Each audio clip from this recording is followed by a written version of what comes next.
This is Grief and Grit, from heartache to high fives with a dash of sass.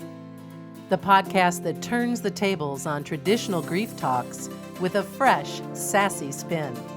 Listen in for candid conversations about the messy, awkward, and downright hilarious aspects of dealing with loss. Because sometimes the best way to cope is with a little laughter and a lot of grit. Hi, everybody. Hi, everyone.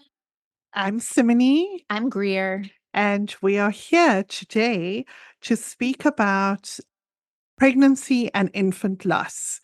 So, for those of you who don't know, Pregnancy and Infant Loss Awareness Month is October. Actually, October 15th is the actual date of the month of infant and pregnancy loss. So this month is to recognize the loss of a child during pregnancy or infancy, and also to provide resources for those who have experienced this loss. This is just a reminder to our listeners that this is a very sensitive topic.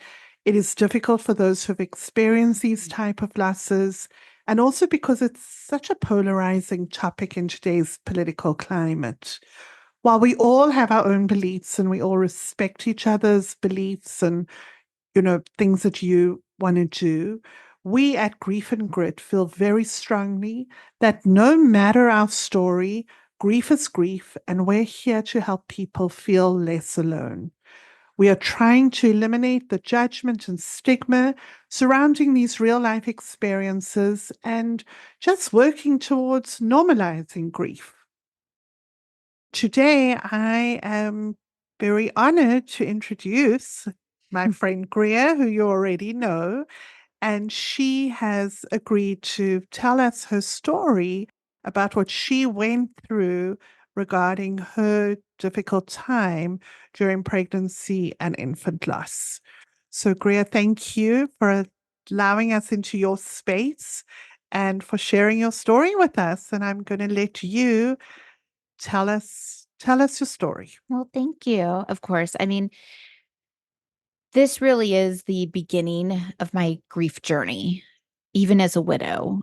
I had never really experienced this type of loss. I experienced the loss of grandparents prior to this, but until then, this was my biggest and most profound loss. And as you all have probably realized, I share my story a lot. I really want to try to help others. And this was also a very cathartic thing for me to do in sharing my story, just as it has been with sharing my experience as a widow and going through the loss of Jarrod. So, back in 2013, Jarrod and I bought our first home, and we were ready to start a family. I was extremely lucky in that I got pregnant fairly quickly, and we were both really excited. And I went to the ultrasound appointments, and everything was looking normal, quote unquote normal, until we got to the 12-week appointment. And here in Georgia, oftentimes to get a deeper image and more clear image, like an anatomy scan, you have to go to a maternal fetal specialist. So my OBGYN referred me to maternal fetal specialist, and Jarrod and I went for that 12-week appointment, and they were looking at everything, and it felt kind of normal. I was a little nervous going into starting a family. I've always been very hyper aware that things can go wrong.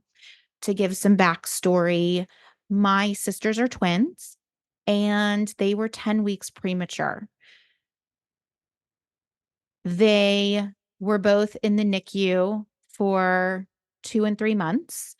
And one of my sisters has cerebral palsy. So I know that pregnancies are not always the ideal pregnancy that we envision. And I also know that sometimes babies are born with different challenges and needs. While we're at the 12-week appointment and they're doing their scan, it was a little quiet, and I'll be honest, a lot of my memories are somewhat hazy since Jarrod died. Before, they were very, very vivid. And the doctor came in to explain the results, and they basically said that there were some markers in the imaging that were yellow flags that there was probably something wrong with the baby, but we didn't know yet, and we needed to start doing some testing. So they went ahead on the spot and drew blood. And again, this was in 2013. I know things have changed a lot in terms of testing procedures and things like that. But they basically took my blood to test for the four big ones at the time. I think it was called a fish test. And it tested for, I believe, Down syndrome, Turner syndrome, and there were two others. And again, I'm sorry, I'm totally blanking. And so I had to wait for several days to get those results back. And by the way, a lot of people would get that test because they wanted to know the gender. So it happens to be the same test. So got the results. I remember I was with my mom. I don't remember what we were doing. And they said that everything looked good, but that we needed to do some more tests and they wanted to do more ultrasounds. And they said that I could come back in 2 weeks for another ultrasound. So I did. And by that point, I was 14 weeks. And that ultrasound, thankfully, looked pretty good.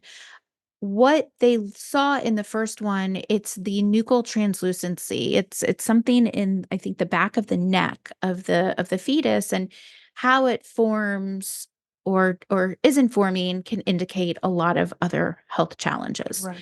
So at that point, the nuchal translucency, it was in the normal range. Prior to that, it was high normal, and this was more mid normal. And they were thinking perhaps the baby was developing normally and everything was okay. So at that point, we were thinking 50-50, we might be having a healthy baby. So then we talked about options in terms of testing. And we agreed that an amniocentesis would be the next step. And another test that you can have done is called a CVS test, and that can be done as early as 10 weeks, but it can be much more invasive because they go in utero, and it can lead in miscarriage and other complications. With an amnio, it actually does have similar risks, but it's not done until the 15th week, and the chances of something bad happening from the procedure are reduced. So Jarrod and I agreed that we would go forward with the amniocentesis. So at about 15 and a half weeks, went in for the amniocentesis, and they had a massive needle. I've never seen a needle this long. And they go through like the top of my stomach. And it was painful. It definitely caused some cramping afterwards. Thankfully, I had taken the day off, so I was able to just go home and like hang out on the couch and just kind of go through physically what I was Right. experiencing. Right. And it took 10 to 14 days to get those results back because they have to wait for the cultures to actually grow. There's no rushing this thing. It's Oh, biology. and that must have felt like 10 or 14 years, I'm sure. It did. It was really hard. And while we were waiting for results, in the meantime, I have always been a planner. I have to know the different scenarios so that I can think through the different plans of attack based on each of those scenarios. That is, I've just always been that way. I think it's part of my anxiety and meet Greer. So, with all of that being said, Jarrod and I were having a lot of conversations of like, what do we do if? Mm-hmm. The what ifs are what gets someone with anxiety. And thankfully, Jarrod, he was always the grounded person in the Right. relationship. So, he stayed calm. While of course I'm kind of all over the place and just really, really worried. And we got the results back after 2 weeks. I remember I was sitting in my office and it was the afternoon, and I got a call. A genetic counselor is the one who contacted me Right. and said that the baby had something called triploidy. So, triploidy is a triplicate of all of the chromosomes. Normally, you have duplicate chromosomes, Mm-hmm. and this was a triplicate. So, this ends typically in miscarriage and or stillbirth or the baby surviving the birth, but very soon after dying. It's fatal. And Jarrod and I knew immediately that we didn't want to put the baby through that. We didn't want to put me through that because there are risks for my health. So we decided, with the advice and counsel of my medical team as well, that we would terminate the pregnancy. And I know that this is triggering for a lot of people. Abortion is something that it's very political, it's very polarizing. And for the record, I personally am very pro choice. I know of situations where it's vital. And I completely respect if you are on the other side as listeners you know, on the spectrum of abortion. If you don't agree with it, I completely respect that. This was the decision that Jarrod and I made for our family, for our baby, essentially. So I immediately called. No, I'm sorry. I'm going to back up. So my OB reached out expressing her thoughts, concerns, and sympathies. And knowing that this was a possible scenario, she and I had already spoken about what do we do if, and needing to terminate the pregnancy. And because we live in Georgia, and at the time I was, I believe, 16 and a half weeks pregnant, 17 weeks, in order to go to the hospital to have this done, our case would have to go through an ethics board, an ethics review at the hospital. And Jarrod and I found that to be very invasive from a privacy standpoint. Right. We didn't feel like there should be judgment on this. We were doing what doctors said is the best thing from a health standpoint for myself and the baby. And to go through additional scrutiny, it just wasn't something that I felt was okay. And Jarrod, as an attorney, we didn't need someone being the judge in this situation. Exactly. All of the evidence said this is the best course of action moving forward. And I'm sure that was not a decision you came to lightly No, or a very difficult decision to make. not at all. And I skipped this. I remember after I got the call, I just remember crying hysterically in my office.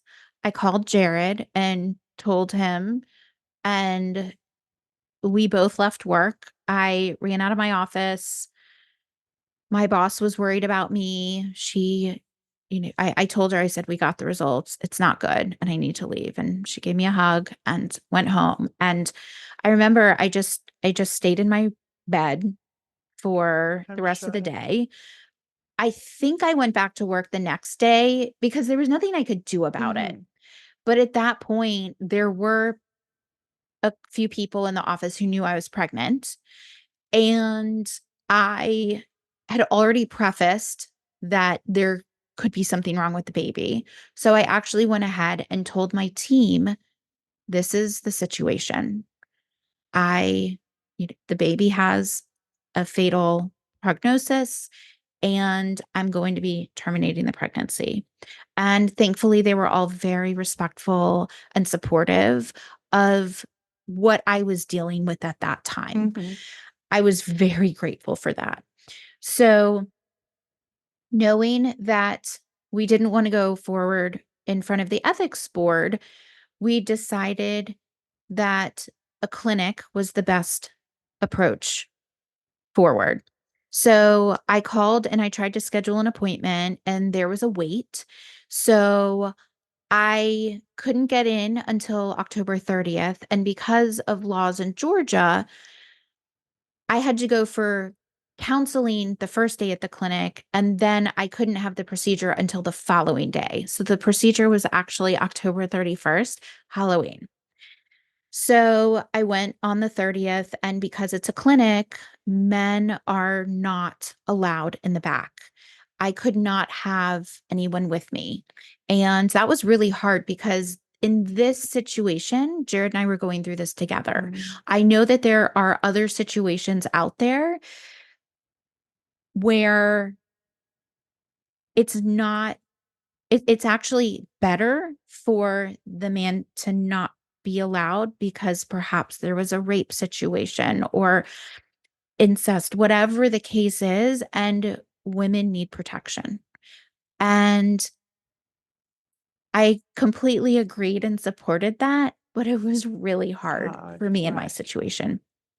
So I remember they prepped me on the 30th. And I understand that this can be very graphic, but they had to go ahead and start dilating me for the procedure. So that started on the 30th. And I just remember when they gave me the medicine for the dilation, it hurt so much. And I remember I just started crying. At this point, I was 18 and a half weeks pregnant. They were required to do an ultrasound. And I remember they asked me if I wanted to see the ultrasound, and I said no. Um, and I remember the people in the clinic, I felt like I was a cow and I was just being prodded through. Like nobody showed emotion, nothing. And when I started crying after they dilated me, the physician looked at my records and said, it's a triploidy diagnosis. And I said, yes. And she said, I'm sorry. Because I think she knew that this was a very much wanted pregnancy. So the next day I had to go back and by myself, I went back there. They did the procedure. I was out for the actual procedure. And I remember I woke up and it was the most horrific experience I had had since Jarrod dying. Um, I won't get into details, but the clinic and the experiences there were really traumatic. And I actually had PTSD from it for a good while. And I remember walking outside and Jarrod wasn't in the waiting room. And I remember having to walk to the parking lot, and I just felt empty. Um, it was I felt heartbroken. I felt like my body failed me, but I also knew that my body didn't fail me, that this happens all the time. It's just usually a miscarriage. And I think as women, we often blame ourselves for fertility challenges. And that's hard. It's really hard. Mm. There's this pressure. And thankfully, I never felt pressure from Jarrod. It just, we just kind of went through it. But I had a lot of grief from that loss and a lot of fear. I didn't know what the future was going to hold for us. So I remember afterwards, we went home and I took about a week off. So that was October 31st. My birthday's November 4th. So I believe I went back to work on like November 5th or 6th because I just at least kind of wanted to get through that. And it wasn't the happiest birthday in the world. One thing that I did do after the loss, I actually put together an email to family and close friends explaining the situation. For a while, we had been avoiding social interactions because people could see that I was visibly pregnant. Pregnant. And I just didn't want to have to explain the situation. Like our closest friends knew, and I would still get together with them, but they didn't know. And so I sent this email, and it was extremely cathartic. I realize in hindsight, I talk about silver linings and all the things that we hate in grief. But that's what I did. And the outpouring of love was amazing. I even had a couple people say that they went through similar things, Yeah. but going through that was extremely isolating. Jarrod didn't have the same experience as I did. He didn't have the same grief as I did. And that was hard. It wasn't the easiest thing on our marriage either. And fertility and the journeys that we take, they can be so rocky, so rocky. So afterwards, thankfully, I've always been an advocate for therapy. So I went ahead and was meeting with my therapist very regularly so that she could help me through the loss. And I tried looking for groups. Like I went to a few pregnancy loss groups, but I always felt this judgment because of how we lost the baby. Mm. Most people experienced miscarriages, and I felt like I couldn't share my truth in those groups, which was not good for my healing. No. No. So I finally found a Facebook group that was local for people who had terminated for medical reasons. And for anyone out there who has gone through this or is going through this, if you send a note through our website, griefandgritpodcast.com, I can point you in the right direction and share resources. I know it's really hard to find resources because of the trolling and a lot that goes on. But that group was online, but it also met in person. So I could actually meet other people that went through it. And through that process, I actually ended up working with the local hospital on, they had a peer mentor program for other moms who had been through something similar. And I ended up mentoring several other moms that had been through this. And that also helped me. And that was even before I had healthy kids. Once I did have healthy kids, I knew that I had the rainbow story for them to see, Mhm. but that doesn't always happen. So my story is nuanced as all grief stories are. It's unique to me, as all grief stories are. But that story prepared me for the loss of Jarrod in so many ways. I knew what I needed for support. I knew I needed to talk to other people who had been through something similar. I knew that going to in person groups was not the right method for me. For a young widow, going to widow groups, that doesn't usually work Right. because we're too Right. young. Right. So that's my story. I've tried to be vocal about it in hopes that it brings comfort to others because it is a polarizing story and it's an isolating story. There's so much isolation and grief. So much isolation. Yeah. Well, I'm so sorry you had to go through that. Thank And I'm you. so grateful that you are able to share and that you grew from it and that you were vulnerable enough to share your story with us today. Thank So you. thank you for that. Yeah. And I just want to ask you, and for anyone out there listening, what were some of the other things that you and Jarrod did besides your therapy? And, then you worked at the hospital, which is Right. incredible.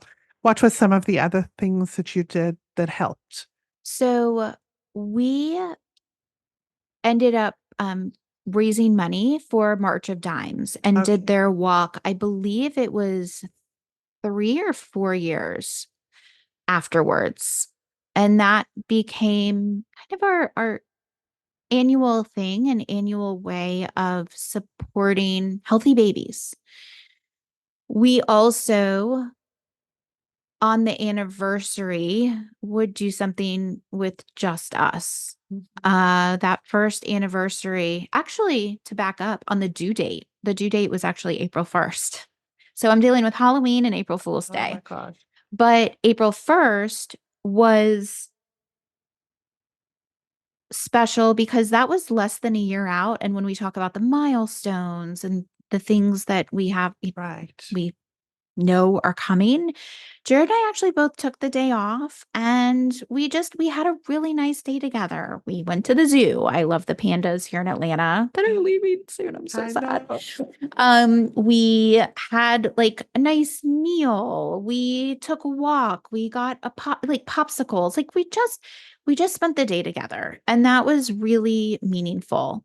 And then moving forward, it was about honoring the day and thinking of our baby. I soon found out it was a girl. I asked afterwards, so it was a girl. And then in preparation for building a family, I also had so much anxiety because that was my first experience with trying to build a family. So afterwards, I thankfully, before we started trying again, I was able to talk to my OBGYN and we came up with a plan. We came up with ways to help my anxiety through the process. And that included a lot of testing. With Jack, I had a CVS. I didn't want to wait for 15 weeks to do an amnio. I wanted to do it at 10 weeks. I was worried about the risks, and my OBGYN assured me, she said, oftentimes those are the pregnancies that end in miscarriage or should have ended in miscarriage. So, again, hearing the expert, I felt really comforted with the plan that we came up with.